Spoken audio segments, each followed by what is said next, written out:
Hi, my name is Scott Cruz, and I'm the Executive Director of Texas 4000 for Cancer. Today, I'm joined by Mione Plant, our 2006 alumni from the Sierra route. Hello, everyone. Hello, how are you doing today?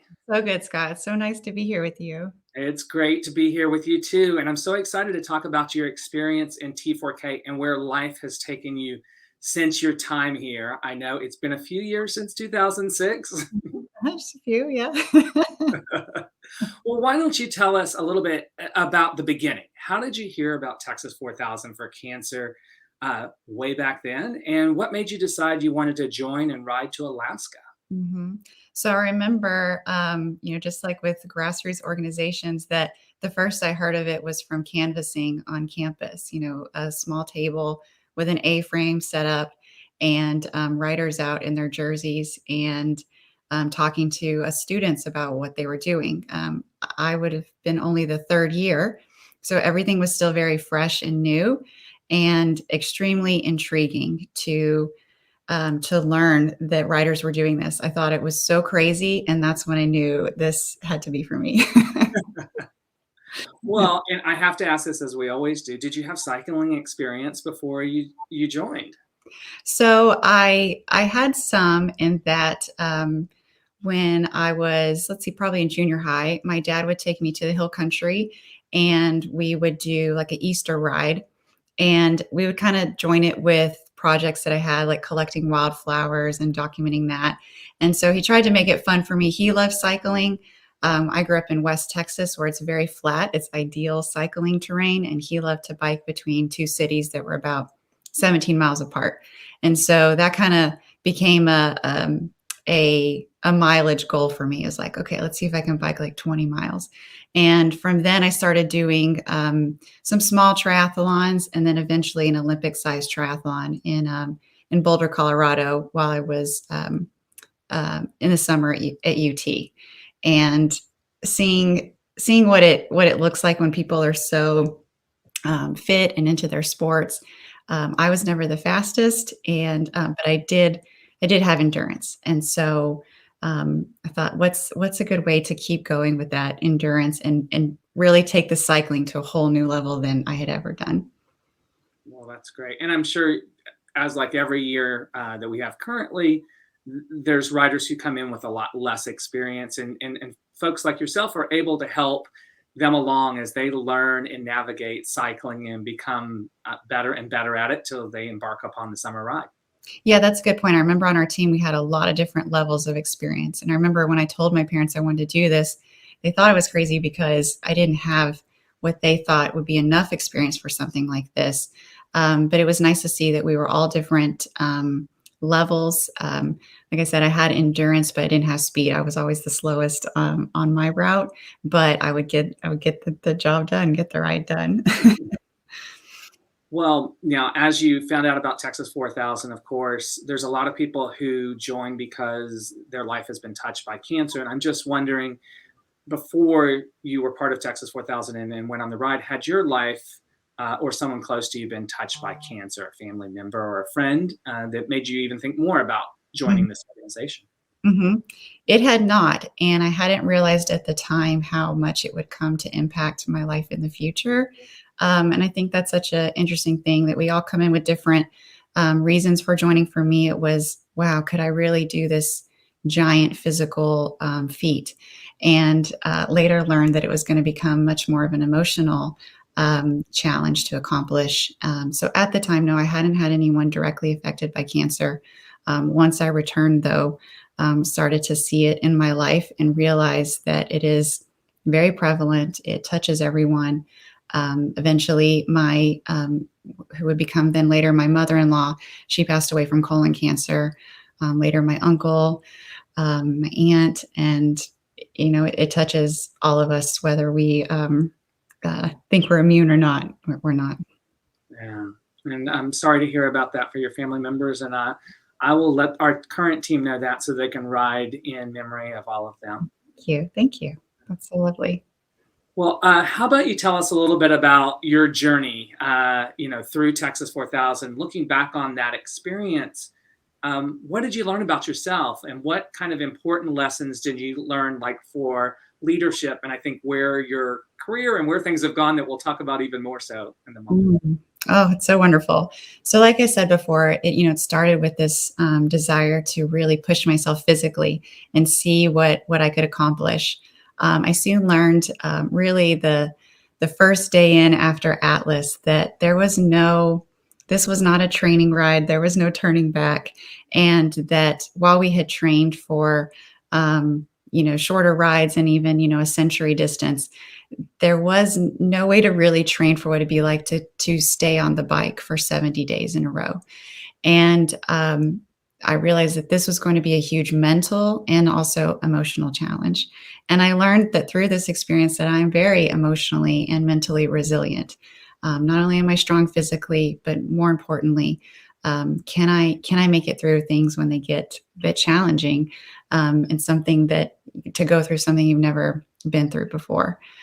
So that was a huge takeaway, and it's impacted me so much since then. Another thing that I was learning was about leadership. And fortunately, we had great leaders on our ride. But what I saw is that, especially when you have such a large group, and I think of this now in many ways that, I used to be a perfectionist, and I wanted, also, I'm trained as an engineer. I want to see things done efficiently. And I saw that sometimes we weren't going to do things the most perfect way or the most efficient, but we were going to be able to get it done. And good and done is much better than perfect and not done. And so I learned the value of placing trust in a leader, to trust that they're going to help you get your goal accomplished, and to start to let go of my own personal needs of what that needed to look like and what route that was going to take and what form that was going to take, and let that go for the benefit of the group as a whole. Those are And some wise lessons to learn, and I think certainly apply every year. We know we can't prepare everyone for 70 days on the bike, as you said. We can do all the things to prepare and give you strength and to be prepared to ride. We can't simulate, the mental and emotional things that you're going to encounter, because we don't know what all of those will be. We do know the history of the organization. I think those lessons still hold true today for riders. I'm wondering also in that, how was that becoming a team on the road? You talk about your individual and letting go of that and becoming a team. How was that for you with your teammates, and what was that experience like in knowing your personal resilience and what's maybe was someone else's strength, and being able to lean into each other? Mhm. Yeah, we had so many different personalities in our team. We had a lot of introverts, actually. We had a lot of extroverts as well. We only had 3 women and 16 men, and we each had different strengths. And it was really exciting to see, in what forms those would come out. Someone would be the comedic relief when things got tense. Someone would be the person to stay focused and organized and help problem solve and troubleshoot. And I also, one thing I really thought was incredible to discover about being in a team was the role that gender played. I thought, wow, I'm kind of, largely outnumbered, being one of only 3 women, and that's just kind of how the numbers shook out. It wasn't intentional, but I saw that in a team, especially something like this, that everyone pulls their own weight, and you know what gender you're coming in with is really irrelevant when it comes to a team. And I like to see that there was multiple people to rely on to help, like I said, in those emotionally and mental times, and also how we could all contribute. We could provide that mix of energy. Sometimes you need soft energy, and sometimes you need very fierce, strong energy. And I could see that how that impacted the team. Um, Basically, everybody trying to play as many roles and wear as many hats as they can, kind of like you would in a startup. Yeah. And I know we've talked already about this, how different things are today, and uh, how they've been since I joined the organization 5 years ago. That we are now 60 to 70% women on the team, Yeah. and just what the difference of the dynamics are of that. But as you spoke to, it's really about people stepping into leadership roles, and not by title, but by what needs to be done when you're out on the road, or Mhm. even when you're here and you're training and preparing. That is so important to be able to step up and do that, and that is not a it's not gender based. That is about being a good leader and being a team player. And those, I'm glad to hear your experience. Why different in the numbers is what we're looking for from all of the rides, for them to be able to work as a unit, to work as a team, and get to the success, not perfect, but to be able to engage those communities in the fight against cancer, to Mhm. spread that mission, to spread hope, knowledge, and charity across the country. All of those things, that's success to us. Right. And I like what you said, that it's not by title. I mean, I think real leadership is leading, even when no one has tasked you with it, no one has recognized you for it, or no one has asked you, but you find where you can, that special thing that you can contribute, and you just do it. And you, and you, you do that because it's going to make everything better, and not because someone specifically called you out to do that. Well, now with more than 15 years having passed since you rode, what are some of the fondest memories, things that still stick in your head from your summer ride? Mhm. What are those things that just were life changing for you that you always remember? It keeps popping up that on Texas in Texas 4000, it's the simplest pleasures that have such an impact. I still remember the taste of the brownies that we made for our halfway point. We had a little celebration. Um, I remember the feeling of a shower. I mean, I'm sure things are way different now, but, the longest I went was 7 days without a real shower, and just that feeling to have that cozy, warm, private space to yourself.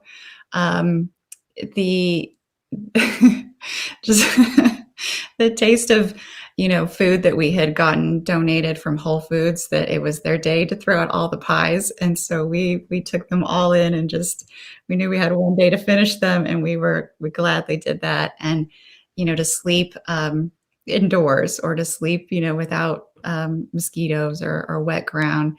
Just these very basic, simple pleasures that we, easily take for granted. And every time I think of them, it just reminds me, wow, I really am resilient, but also to never stop having gratitude and appreciation for any of these comforts that we have now. Yeah, simple pleasures. Mhm. We do talk about that, and I hear that a lot from alumni of the things when they're on the ride. Of wow, it's just so nice to have that, something I took for granted when I was back home when we were training, and just what comfort it brings to also have those things. Yeah. Yeah. I mean, every morning I make my son a peanut butter and jelly sandwich, which means every morning I think about Texas 4000, because that was gold. That would get you to that next rest stop. And I was just, that tasted so good after riding that, 25, 35 miles. Well, now when you think about that time in Texas 4000, how has that influenced your life after the ride? How has that experience carried through for you? So, in addition to the emotional and mental resiliency, I mean, I'll touch on that briefly. That when COVID hit, and I realized that we were going to be in it longer than spring break, I really started to think about it with regards to Texas 4000. That I could do something so challenging, more challenging than anything I've experienced, and I could do that for 70 days. And that started to become my benchmark of, like, get to 70 days, you can do this. And unfortunately, extended beyond that, but now became a measure of the, in a good way. I have done something more challenging than what I'm experiencing right now, and so I know I can do it. The other thing I've been thinking about is the all the elements of identity that came up with Texas 4000. I talked a bit about gender, and realizing that identity can be, can shift, and especially as everybody's treated equal and exactly the same, no matter girl or boy. Another thing was, I had studied at UT. I studied electrical engineering. That's what I got my degree in. And later I became an artist, and I'll touch on that more, but in a moment. But the idea that we can be multiple things at once. With Texas 4000, I went in thinking that I was kind of a delicate person. My name Mione actually means delicate, and that I'm sometimes like feminine, and I like nice things, and I like beautiful things, um, and realizing that we can, I can be that, but I can also be extremely tough. And I love telling people about Texas 4000. One, because they can't even imagine anybody doing it. But I like for that moment when they look at me a little bit differently and see a harder um, exterior, or more importantly, interior to me, that maybe they wouldn't just from looking on the outside, and knowing that we can be multiple things, that we are not just one identity, helped me later to make that shift from being an engineer to becoming an artist. Those are great things to hear and for you to share.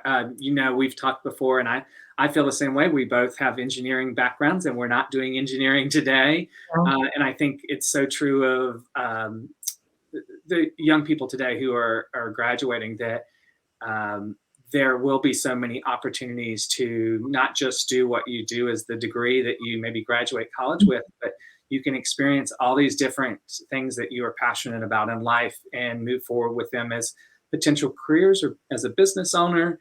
And that's just a wonderful thing to hear. So you have shared, you've gone from engineering to being an artist now. And I'm just wondering if you could tell us more about how that came about. Yes, thank you. It's been such an exciting shift, and it's evolving. I think the main point, and what as you're speaking, Scott, makes me think of is curiosity. And when I talk about identities, really, I mean that we can, as long as we keep our curiosity to go explore things that seem interesting to us, without promise that we're going to be good at it. Sometimes we don't even try something because we think we have to be good at it. If I had waited to be good at cycling, then I wouldn't have done Texas 4000. I thought, it's okay to just go explore and see where this goes. And then you work your way through it. But as an engineer, I got to go live in New York, and it was exciting time, as same time that the Texas 4000 writers are. I was coming right outside of graduation and starting my career, and early 20s, and really wanting to explore as much as I could and learn as much as I could about myself. And I discovered that, I actually am creative, even though I think I kind of pushed that down in my young adult life and thought that I wasn't creative. But everybody is creative. We were born creative. Sometimes we just forget that as we get a little bit older. So once I rediscovered that, I started saying yes to everything. I started trying everything I could, flying trapeze and jewelry making classes, and just everything that I could touch to see what it is that lit me up. And slowly over time, I discovered that I really enjoyed making art, and I'm not formally trained in it, quite the opposite.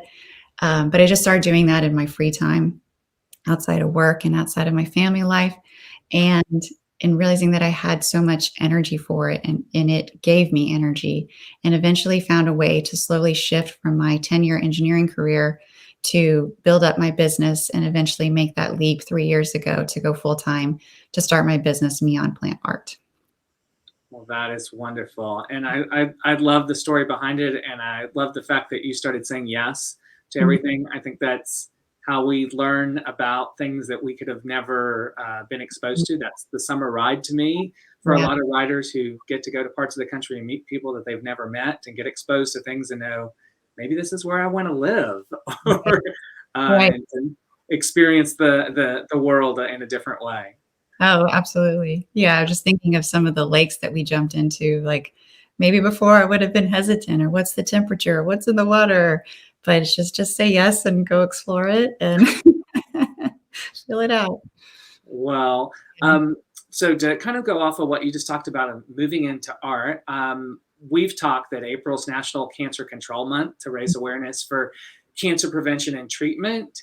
I know that's near and dear to our heart at Texas 4000. I know that you still care about that to this day. Mhm. And I wanted to give you a moment to say, like, you want to do something to continue to support Texas 4000 in this and in the fight against cancer. And so, if you could just elaborate a little bit more on what that is that's planned for the future. Yeah, it feels so great now to find ways that I can help in new ways. I talked about that, about being on a team. What are the ways that you individually can contribute that appeal to your own special talents and interests? And I would like to be able to utilize the art that I've created. I create paintings on canvas. I turn many of those into prints. You can see small versions behind me. And then I also turn many of them into silk scarves. So I'd like to host a shopping day for the benefit of Texas 4000, and where I will donate a portion of the proceeds to this year's ride, and for the prints, the original paintings, and the scarves that I sell on my website, mioneplant.com, that day. Oh, that is awesome. And thank you so much for wanting to continue to support Texas 4000, to give back to the organization that you're a part of and will always be a part of as an alumni. Yeah. Um, I think what you do through your art is absolutely beautiful, having looked at it, and I'm sure so many other people will as well. I want to make sure I put your website up on the bottom of the screen so people know what it is, so they can go and take a look. If you want to let us know what the date is that we plan to do this, I know we'll share more information as we post the video as well. Yes, look for this April 30th. And also, it's a great time with Mother's Day. The scarves can make a wonderful gift, and they'll ship in time for Mother's Day. Well, Mione, thank you so much for your time today. Greatly appreciate it. And it's just been a pleasure getting to know you, even building up to the interview and just your journey through T4K and where your life has gone now. Thanks so much for continuing to support Texas 4000 and giving back to the fight against cancer. And I look forward to all the people that see this going to visit your website and being able to click in and see all the amazing art pieces that you created, and hopefully purchase some of the scarves that will support Texas 4000. So thank you Thank, so much. thank you. It's been such a great time to reminisce, and I also put out my jersey. You guys will appreciate theirs. Oh, awesome. I still have it proudly. So thank you again, and look forward to seeing you on my website, and then to supporting you guys this summer. All right. Well, thank you and have a nice day. You too. Thank you. Bye bye. Bye bye.